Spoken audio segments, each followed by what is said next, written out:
Assalamualaikum warahmatullahi wabarakatuh. Perkenalkan, nama saya Cynthia Aulia. Saya salah satu mahasiswa yang mengambil mata kuliah pilihan SDN Telkom University. Nah, pada kali ini saya akan mempresentasikan hasil review dari ketiga paper yang saya baca dan akan saya tampilkan dalam tabel berikut. Nah, pada paper yang pertama ini berjudul When Big Data Meets Software Defined Networking, SDN for Big Data and Big Data for SDN. Nah, inti dari paper yang pertama ini yaitu membahas tentang konsep dan fitur dasar untuk Big Data dan SDN serta keterkaitan singkat antara Big Data dan SDN. Lalu tujuan penelitian itu mencari tahu bahwa Big Data dapat menguntungkan SDN termasuk rekayasa lalu lintas, cross layer desainnya, lalu bagaimana untuk penanganan serangan keamanannya, dan bagaimana cara kerja jaringan terpusat dan interdata pada SDN dan Big Datanya. Lalu media yang digunakan itu adalah OpenFlow Controller. Nah, metode yang digunakannya itu sebenarnya ada sekitar 4-an, yaitu pertama Big Data can benefit traffic engineering in SDN, di mana pada analisis SDN dan Big Data itu menyediakan cara yang mudah dan efektif untuk melakukan rekayasa lalu lintas serta meningkatkan kinerja jaringan dalam skala yang besar. Lalu yang kedua, Big Data can benefit cross layer design in SDN, yaitu Big Data dapat bermanfaat dalam cross layer design di SDN-nya karena SDN memiliki pandangan global terhadap jaringan yang memungkinkan untuk mendapatkan data besar dari semua lapisan yang berbeda. Lalu yang ketiga ada Big Data can benefit SDN in defending security attacks. Nah, di sini itu nanti akan dijelaskan 3 lapisan yang sering terjadi penyerangannya, yaitu application layer attacks, control layer attacks, dan infrastructure layer attacks. Lalu yang terakhir itu ada SDN intra and inter data center network with Big Data. Nah, di sini itu akan nanti dijelaskan tantangan-tantangan yang dalam jaringan SDN ini sering dibahas, seperti memerlukan bandwidth yang tinggi, latensi rendah, dan iringan konsumsi energi yang rendah. Nah, SDN ini menjadi jawaban untuk tantangan tersebut di Big Data juga. Lalu ada skenario yang digunakan dari keempat metode tersebut. Nah, yang pertama itu kita akan membahas skenario yang digunakan untuk traffic engineering di SDN dan Big Datanya. Oke, kita perbesar. Oke, perbesar deh.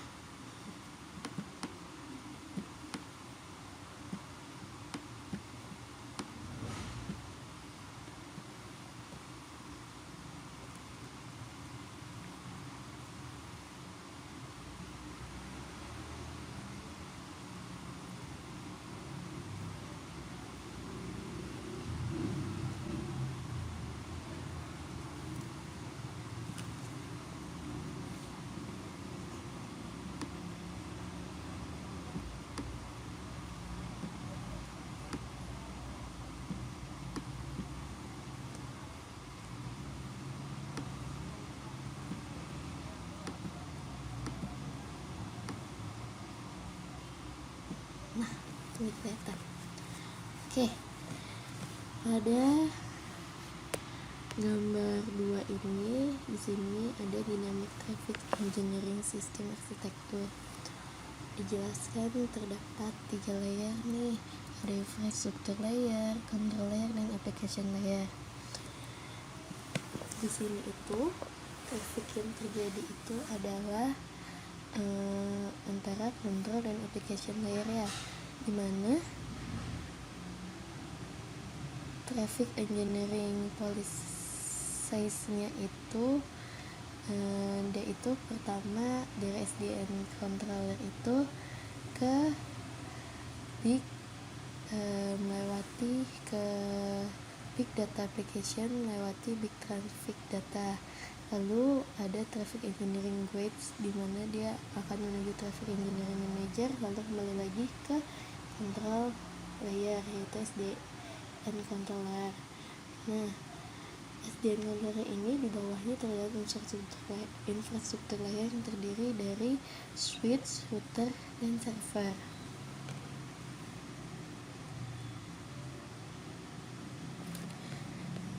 Nah,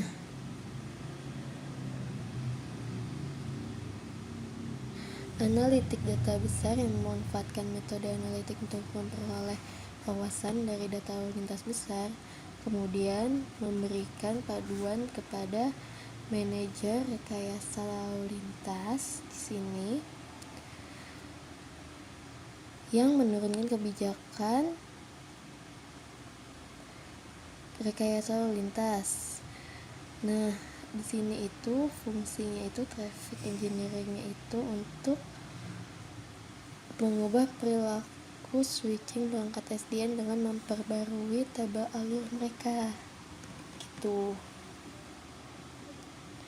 sehingga dapat meminimalkan konsumsi daya dan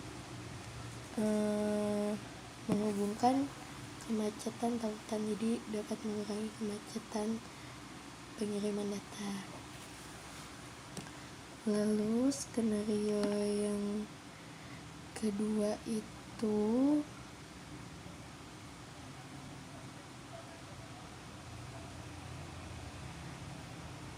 adalah tentang cross layer di SDN dan big data.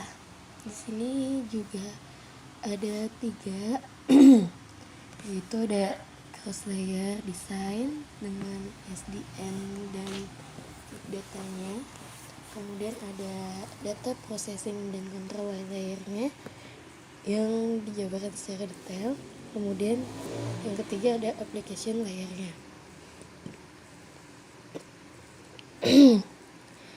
Nah, perangkat switching atau perutaan mentransfer paket data ke hop.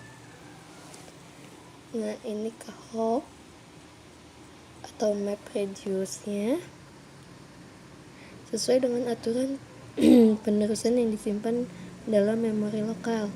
Server di pusat data menyimpan data besar dan menjalankan tugasnya.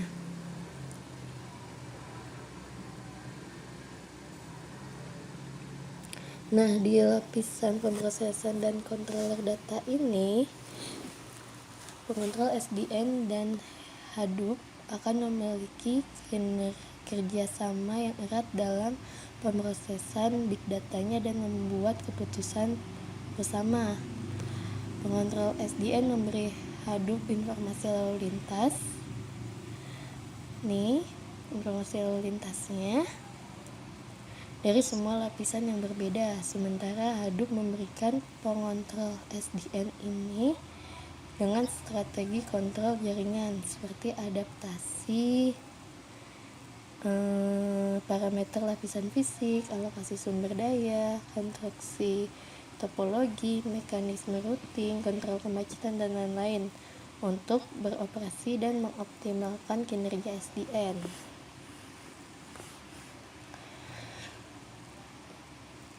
Nah, baik aplikasi data besar dan aplikasi jaringan dijalankan di bagian atas pemrosesan data dan lapisan kontrol. Nah, pemrosesan datanya nanti aplikasi ini berjalan pada application layer. Lalu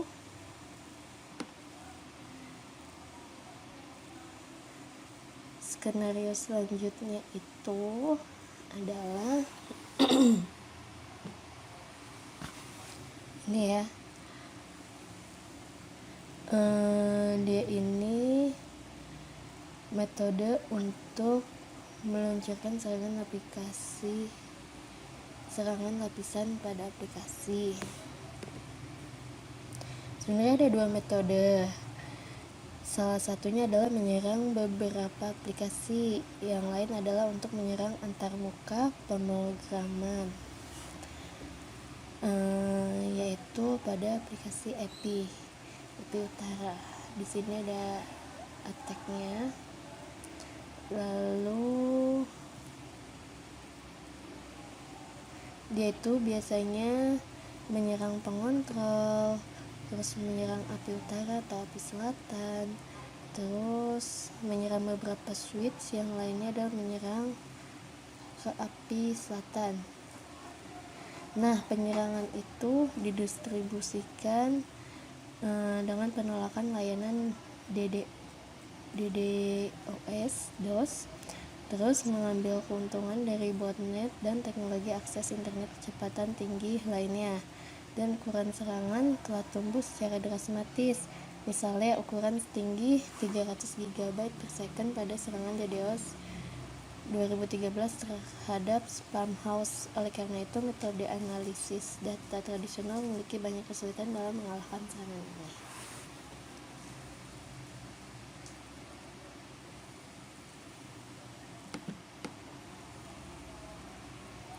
Lalu skenario yang terakhir ini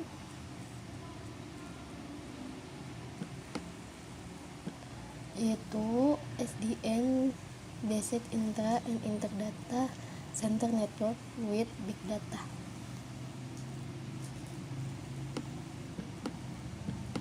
Oke, ini akan panjang. Nah, di sini itu untuk menggabungkan data besar atau big data dan SDN itu dia memakai TDSDN dan ESDN untuk jaringan pusat dan antar datanya.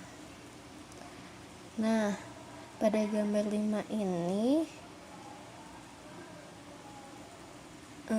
ada mencakup 3 lapisan, yaitu pertama lapisan infrastructure layer, yang kedua data processing and control layer, yang ketiga adalah application layer.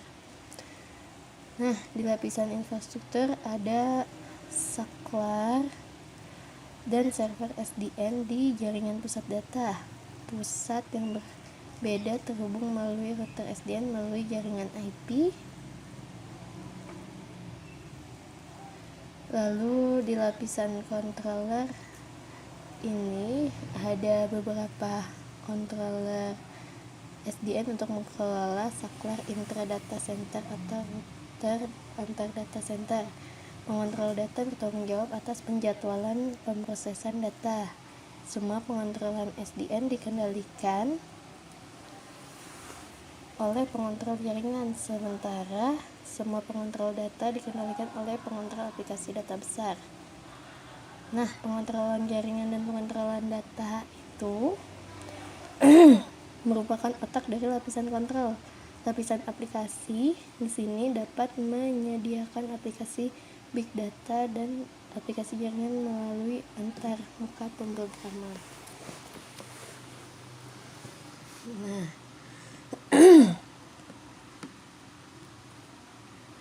lalu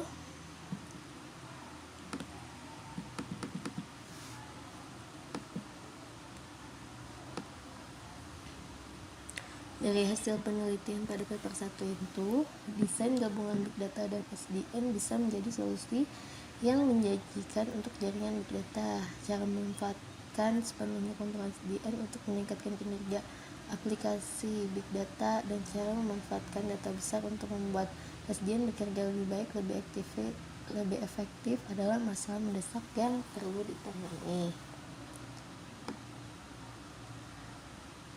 Nah, pengembangan kedepannya itu Dari paper yang saya baca, dapat melakukan penelitian tentang manajemen pengontrolan yang dapat diskalakan.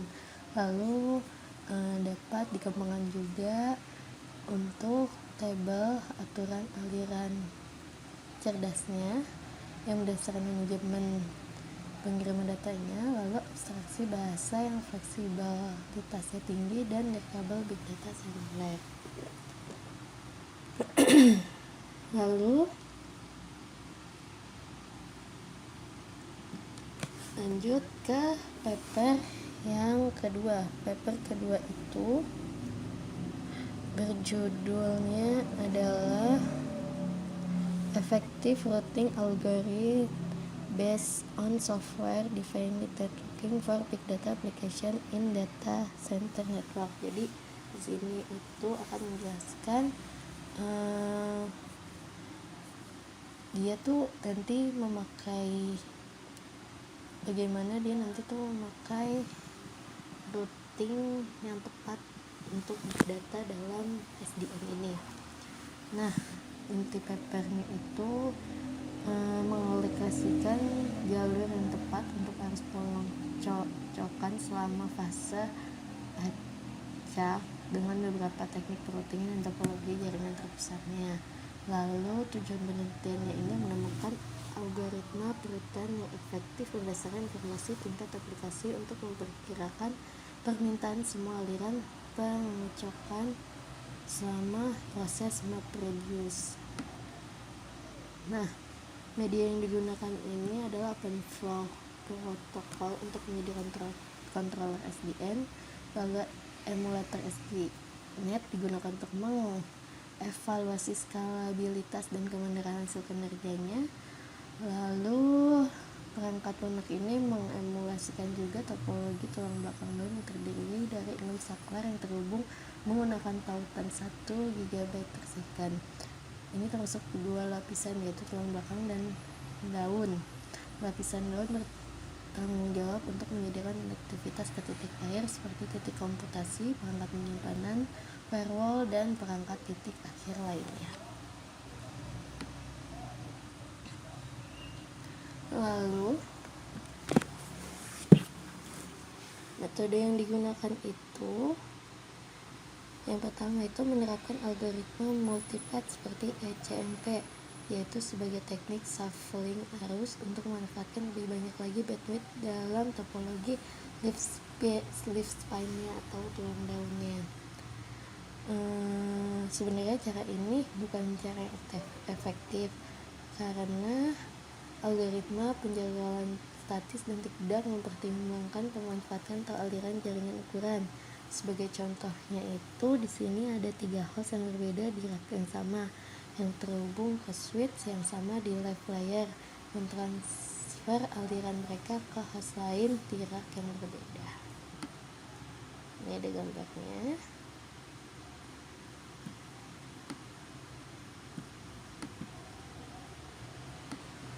Kemudian skenario yang digunakan itu yang pertama itu ada link monitor modul, yaitu modul ini memonitor tautan dan jaringan status seperti muatan tautan di jaringan dan menghitung beberapa berat tautan secara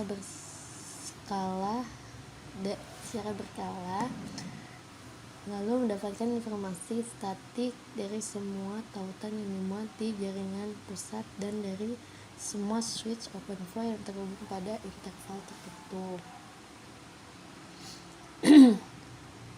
Lalu yang kedua ada Hadoop Monitor Engine, yaitu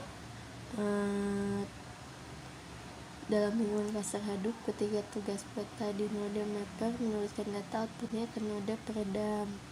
Jadi lalu lintas pengacak itu dihasilkan selama fase acak dari pekerjaan Hadoop. Lalu lintas ini membutuhkan bandwidth jaringan yang cukup untuk mempercepat waktu.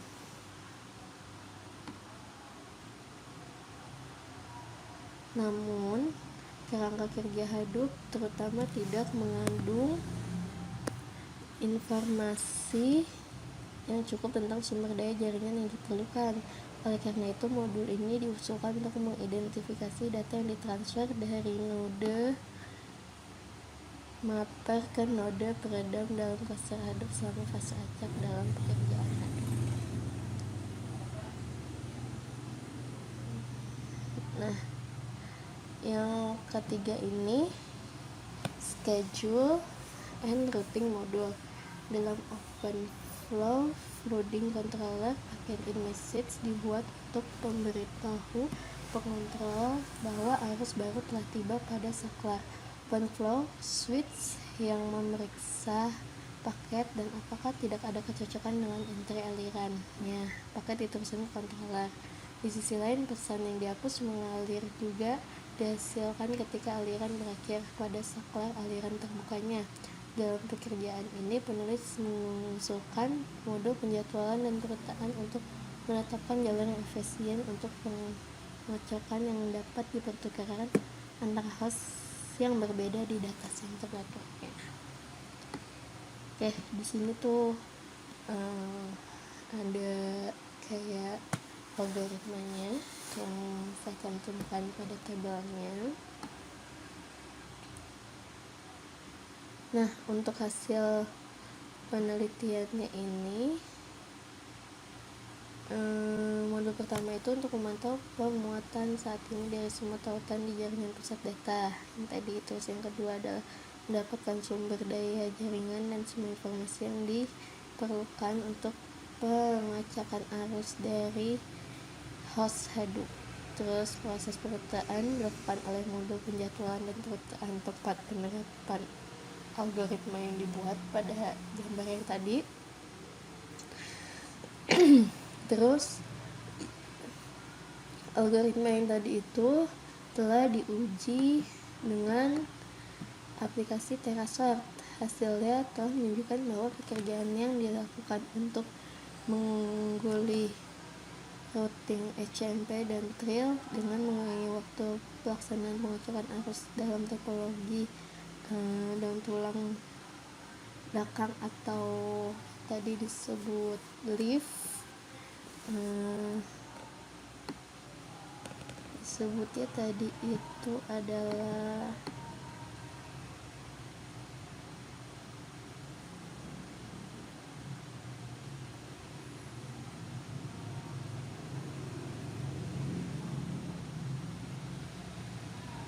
leaf spine.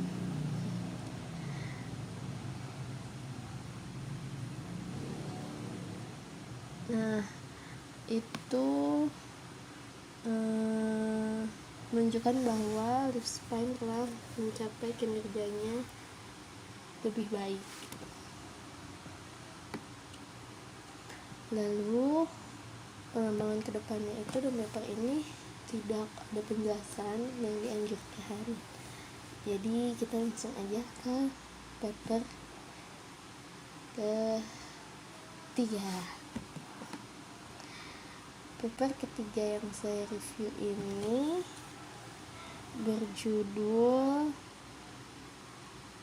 OISM Big Data for Automatic Web Service Management in SDN. Nah, inti paper ini menggunakan jejak lalu lintas dari relawan dan jaringan operasional. Penulis memberikan hasil eksperimen yang luas untuk menunjukkan bahwa OISM mengalir ke layanan web terkait secara waktu nyata dan akurasi yang tinggi. Nah, di sini itu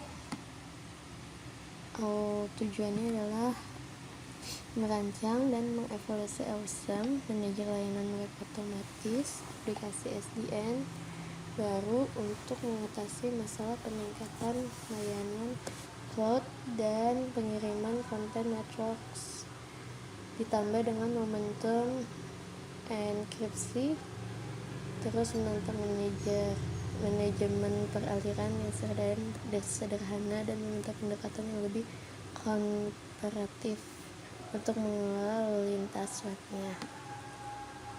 Nah, media yang digunakan sendiri adalah OISM, yaitu aplikasi SDN yang memanfaatkan standar fungsi SDN untuk mengarahkan lalu lintas di jaringan.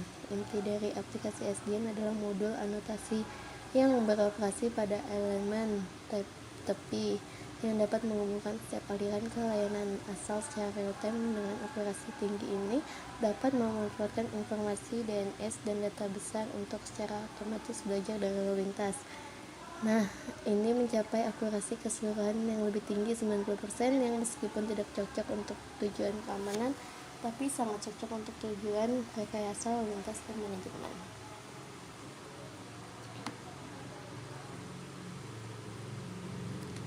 Oke, metode yang digunakan itu pertama ada comprehensive policing of service, lalu ada early classification with low overhead.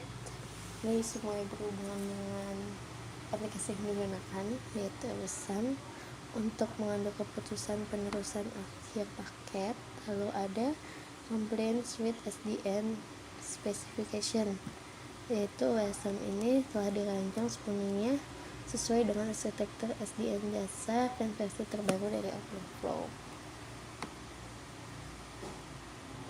Oke. Skenario yang digunakan adalah, kita lihat gambarnya di sini.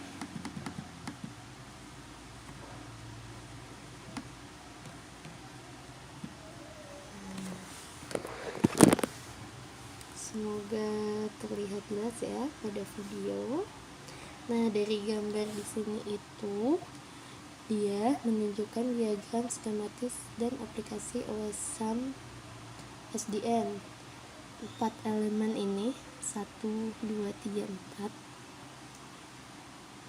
masing-masing bertanggung jawab atas operasi yang independen secara logis yang bersama-sama memungkinkan per manajemen layanan. Di sini itu ada BOD training, automatically building BOD, yang bertanggung jawab untuk secara otomatis membangun direksi yang terkait dengan setiap domain inti. Lalu yang kedua ada flow to domain, yaitu mengaitkan domain server untuk setiap aliran untuk membuat aliran bernama. Ini membantu asosiasi aliran layanan yang diberikan, karena informasi yang ditawarkan oleh alamat IP jauh lebih besar daripada yang dibawa oleh domain server yang dihubungi. Karena satu server cloud dapat menampung banyak layanan secara intuitif, alamat IP server yang sama menampung banyak layanan web yang lebih baik diidentifikasikan oleh domain mereka sendiri. Lalu yang ketiga, domain to service, yaitu setelah aliran pada flow to domain ini tabel dengan nama DNS diberi nama, OSAM ini mengaitkan arus yang dinamai dengan layanan. Nah, di sini itu adalah inti dari mesin OSAM, yaitu memanfaatkan teknik penambangan teks yang terkenal, yaitu back of works. Nah, di sini itu penulis memodelkan skematik dari nama domain dibuat untuk setiap domain inti dan mencakup semua domain dokumen yang dihubungi ketika layanan diidentifikasi oleh domain inti diakses. Lalu yang terakhir ini ada service to role policy, yaitu setelah aliran semuanya dikaitkan dengan layanan, blok ini adalah modul kepolisian klasik yang menegakkan tindakan dengan meminta pengontrol SDN untuk menginstal aturan pada saklar. Kebijakan disimpan dalam basis data kebijakan pengguna yang diakses dengan nama layanan sebagai kunci dan pengembalian aturan yang sesuai. Oke.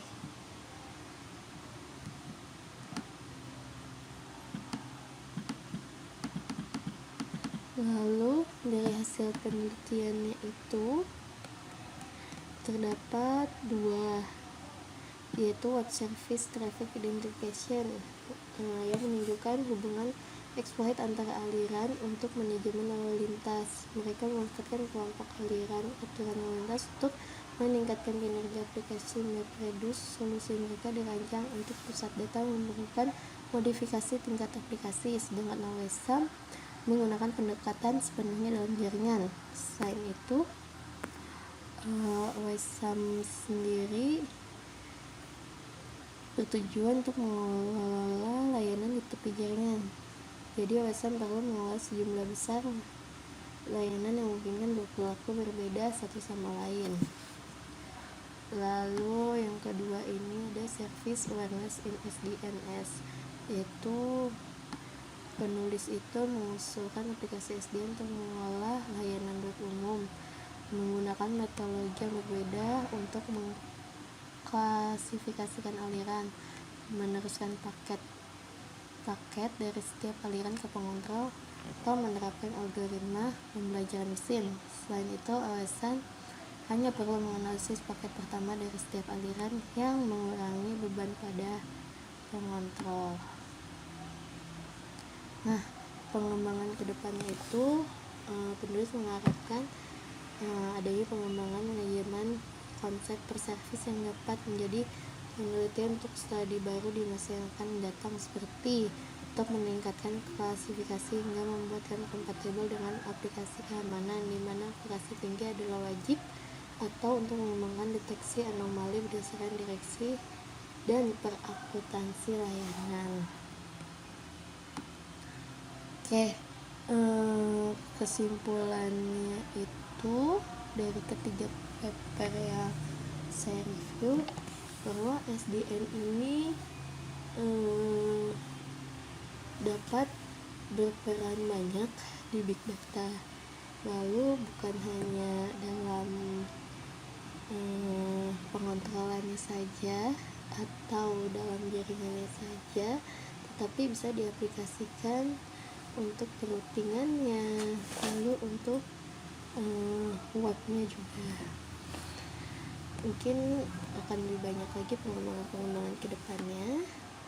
Sekian dari saya untuk review ketiga paper ini, semoga dapat bermanfaat. Assalamualaikum warahmatullahi wabarakatuh.